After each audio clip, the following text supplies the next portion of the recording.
I guess like I used to use Twitter for 5 hours straight every day on average. Now I just use it for probably 15 minutes. And that's amazing. What is up, guys? Welcome back to another video on the channel. And I hope you like the new scenery because it's much more different than my usual setup. But I feel like, you know, we all need a little change in environment. I've been like indoors for way too long and I need to go outside more.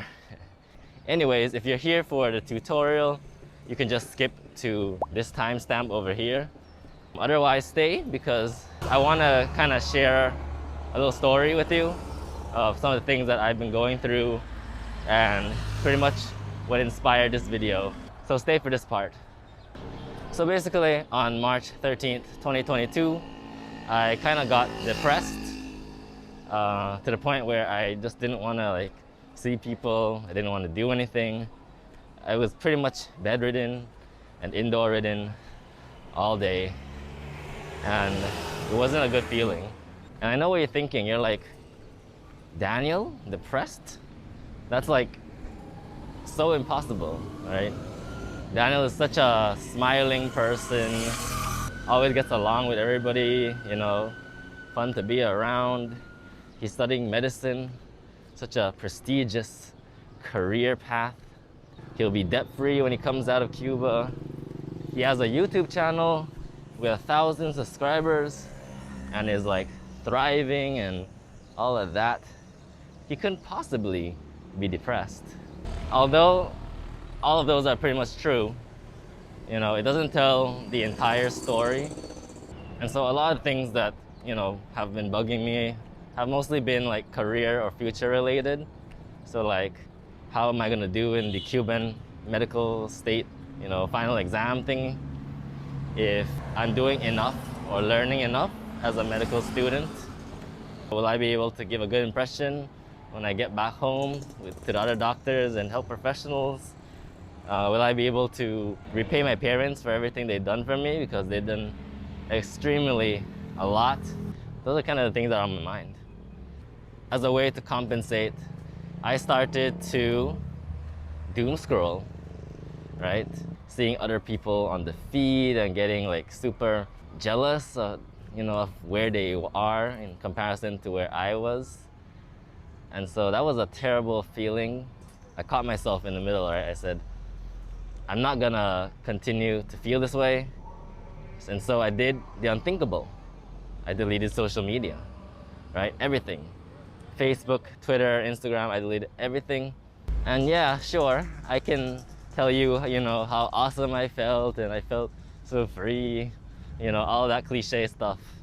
And no, those did happen, right? But then I just started to feel a little bit of FOMO, you know, not the FOMO of like people going to parties and taking group photos without you, that type of FOMO. I'm talking about like FOMO from my creative like people that I follow, right? I have like so much followings and like networks and like just creative people in general who like, they kind of give me energy interacting with them on social media. Like I read something online that said, you are the sum of who you hang around with or are around. So like me being around all these creative people, we all think the same. We all have like the same goals of like, you know, creating something and like achieving great things. That was missing for me. And so that's why I'm back. April 13th, 2022.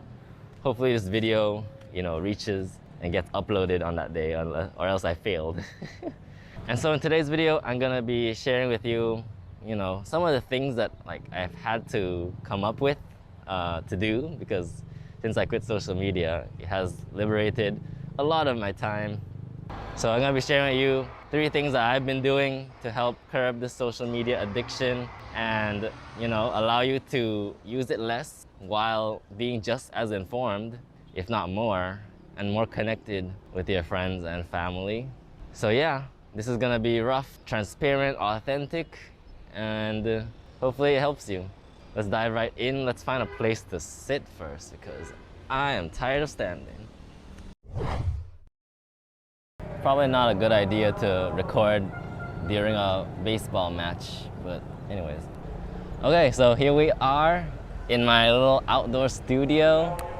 There's this motorcycle guy who seems to wanna who seems to have like a lot of gas and is like circling this park, and it's pretty annoying because whenever he comes, he brings his motorcycle noise with him, and so hopefully he doesn't come back and I can finish this video. But yeah, before I start, I just want to let you know on this mindset. We're not entirely clearing our social media usage, right? Social media is just as good and just as bad.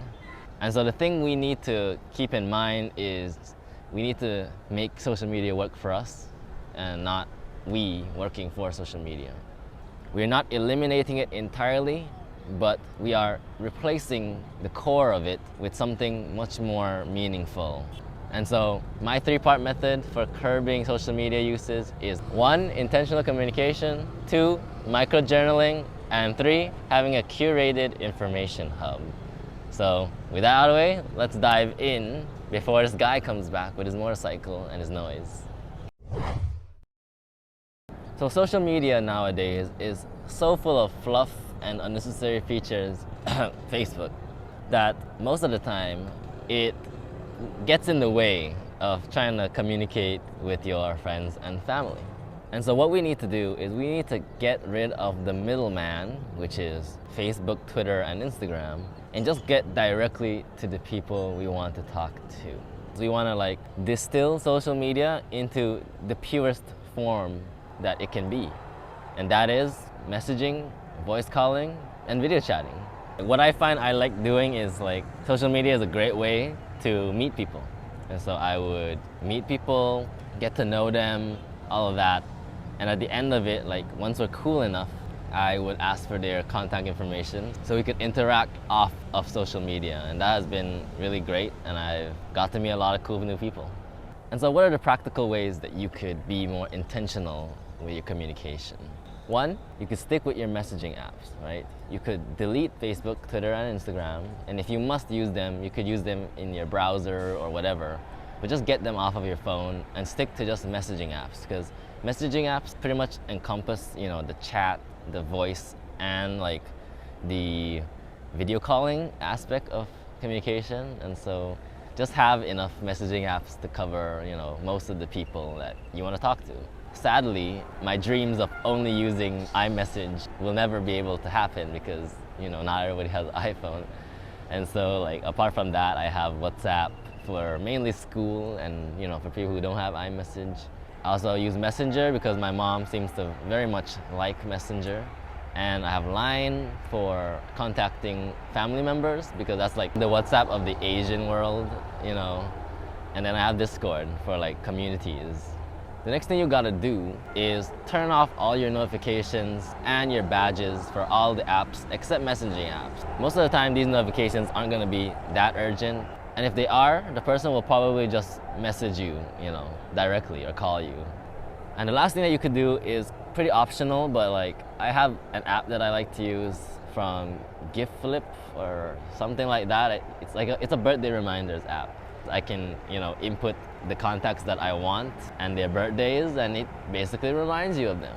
I like it because when compared to Facebook, which shows you the birthdays of everybody that you are friends with, this app, I can just choose a couple that, you know, mean a lot to me, and then I can have it remind me twice, basically. Right now I have it set that it reminds me 10 days before and also 1 day before, just in case life gets a little bit too hectic and I just forget, right? It happens to the best of us. Another addictive trait of social media was the fact that you could basically like share your thoughts with everybody in the world, right? There was literally no limit. This was more evident for me when it came to Twitter because I basically was a Twitter addict and I use Twitter like a diary. Basically whatever thought I have, right? 99% if it's something, you know, good to post, I would actually just post it on Twitter without even thinking. And you know, like Twitter's character limit, it forces you to like condense the idea into like a really short string of characters, and so it was really great to be able to just summarize what I was thinking. And you know, I may have done it mostly to just appear cool on the internet or like interesting. The act of just posting thoughts and ideas online, it's not so different from journaling. But I know what you're thinking. You've heard of journaling so much in your life. You tried it, you know, I tried it, and it just never was able to stick. You'd start journaling religiously, you know, then all of a sudden you'd miss some days because of life or like many other reasons, and you'd stop. In my case, a lot of the reasons why I couldn't like maintain a journal habit in the past was because I had some limiting beliefs which prevented me from being able to continue it, such as the thought that it had to be really long form content, like 1 page, 2 page, 3 pages. The thought that it had to sound poetic and smart, as if one day someone was going to read it and like think I'm a awesome and insightful person. And lastly, the thought that if I missed a day or, you know, it wasn't perfectly organized and systematic with templates and whatever, that it wasn't a good journal and it wasn't worth continuing to write. But everything changed when the Fire Nation attacked. Nah, just kidding. Basically, one day when I was on YouTube, I stumbled upon a video by a YouTuber called Strutless. The video basically was along the lines of he managed to replace social media with something called microjournaling. Now, what is microjournaling? In simple terms, microjournaling is basically the act of like writing in smaller chunks or more concise thoughts as opposed to longer form writing, which is, you know, probably the thought that you get whenever you think of journaling, right? You have to write large pages of content. But that's not the case. You could write phrases, you could write a sentence, you could even write an incomplete thought. And it's not something that you have to use and replace your normal long form, more introspective type of journaling. It could go hand in hand, it can complement it, you know, or it could replace it. For me though, I mix a bit of the two. You know, when I have time to sit down and like ruminate with my thoughts, I do go for a more longer style. But everyday stuff, like I'm walking on the street and I have a thought and I think that thought is very interesting, I jot it down. Other times it's just a photo of what I was eating or what I'm about to do or what I did and I'm reacting to it. You know, I'm like, oh, this thing went well, or I should have done something better like that. You know, something like that. And one of the cool things about journaling as opposed to social media is the fact that, you know, in a journal it's private. You know, on social media it's public. And so there are certain things that you would never tweet out or post on Instagram, you know, or share with your Facebook friends because you want to look professional, you know. And so in your journal, you definitely can start writing all types of controversial things that you're not comfortable talking to people about, you're insecure about. That can all go into your journal. And the benefit of that is you're able to understand a little bit more about who you are and you don't have to censor yourself. So I encourage you to take on microjournaling, right? You can do it in so much different ways. If you're an analog type of person, you can do it on regular old pen and paper. You can use index cards, you know, post-it notes, anything like that. I find I prefer the digital way, right? I use my phone because that's what I carry all the time. Another one of the main reasons I quit journaling in the past was I had like, you know, everybody was talking about you had to have like a pretty looking journal, physical, you know, writing is much better because it allows you to feel your thoughts for longer. Anyways, that wasn't good for me because I found myself not bringing the book at all. And like, I would have thoughts during the day, wouldn't have anywhere to jot them down. And then I'd forget about the thoughts by the time I reach home and actually wanted to journal. And so I do my journaling on my phone with an app called Day One, which is available on Android and iOS, and I think Mac. I'm not sure about Windows. But it's free to use, you know, unlimited entries. The only limits is you're stuck with text and 1 photo per entry, as opposed to if you subscribe for the premium version, which gives you audio, video, drawings, and a whole bunch of other things. But in my opinion, the free tier is basically sufficient for anybody just wanting to start out with journaling. and I highly recommend it because it's an app specifically made for journaling. It has journaling features and it organizes it quite well. So there are two features in day one that I kind of want to like quickly gloss over because what's been hooking me to this app even more than just like the act of journaling. The first one is it has daily prompts built in. So every day at 12, it refreshes with a new question, right? And then you can go ahead and answer it. And I gotta say, some of these questions, are easy. Other questions are a little bit more deep and introspective and makes you like question your life. And so that's a really great way, especially for days when you don't have anything or you don't know what to write about. Another cool feature of day one is one called On This Day. And it's one that I haven't been able to try out because I pretty much just started, mainly for those who have been journaling for at least a year. What it does is, like on a specific day when you decide to journal, it would like give you a notification and like kind of hint you to open an entry that you've done in the past. And it's pretty cool because that means you can kind of see how you've changed since the other years. I think that's pretty interesting. So now that you're communicating with your friends, you've built a solid journaling habit and you're understanding more of yourself. There's one more thing that we have to tackle, and that's the problem of information and news. I know a lot of us, including myself, love to use social media as a way to know what's happening in the world. Obviously you're trying to figure out what's happening with your friends, what they're up to. And, some of y'all go to websites to check out the latest and greatest in news. The problem with that is all that information is like scattered, and there's so much information in the world. But it's all scattered. It can be really daunting.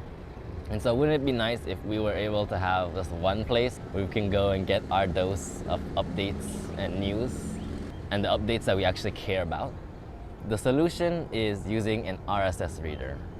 If you don't know what an RSS reader is, it's basically an app that aggregates information on the web and organizes it in a very easy to read manner, usually stripped of all of the ads and stuff that you normally find on the web, or like an algorithm that chooses what it thinks you'd want as opposed to others. It's free of all of that. It's because all of the things that you put into the RSS reader, you did it yourself. And so depending on your RSS reader, you'll be able to put in feeds from websites that you check often for information. You can add email newsletters so that you don't have to have them clogging up your email inbox and you can just have them in the app. And 3, you could possibly even add like social media profiles that you kind of want to keep a tab on, especially if it's like giving wisdom or like a value to you. The only drawback, well, it's not a drawback. The upside is that you get information from these social media websites, but you can't interact with them, right? You can't like them, you can't do anything with them. You just know. So it's a bit passive, but it's actually quite, refreshing. I use Reader 5 on my iPad and my iPhone, but there are many other alternatives, such as NetNewsWire. If you're using Android, you can use stuff like Feedly, eNoReader, and other stuff like that. I have never tried them, so I can't say if they're like great or they might be even better than the one I'm using, but you have options. Once I have my RSS reader set up and it's like gathering all these articles for me, I can set like it to automatically refresh when I open it. But what I usually do is I put them on manual, so I get to choose what time I want new articles to come in. So that could be 2 times a day, right? 1 in the morning, 1 in the night. It could be 3 times if I add the afternoon. But basically, you're in control of your media and the information that you consume and when you want to consume it. But wait, there's more. There's one drawback when it comes to RSS readers. And it's not really the fault of RSS readers at all. It's actually the fault of the website owner or stuff like that. Basically, some articles when they come in, right, depending on the site, some are fully fledged articles. And that's like the ideal feed that you want. You want the full article so you don't have to go and check the website. But some articles are only half, featured. So like they show the title and then maybe a little paragraph, like only a fraction of the entire article. And then you have to press more to see the rest. In those cases, you'd probably want a Read for Later app, which is basically an app that you can share links to it. You would download it, in that same like reader form, you know, stripped of ads or whatever, and just the information you want. I use an app called Good Links, but you can easily use Pocket, which is what I was using before. Both are pretty good. What's up guys, Editing Daniel here, and I was so tired after that shoot that I just didn't feel like recording an outro at that moment. So this is the outro. Thank you for watching. I hope you got something out of it. And I know my method can't possibly help everybody, but hopefully it gives you an idea on how you can start to wean off of social media. Alright, so thanks for watching again. I will see you in the next one. Peace.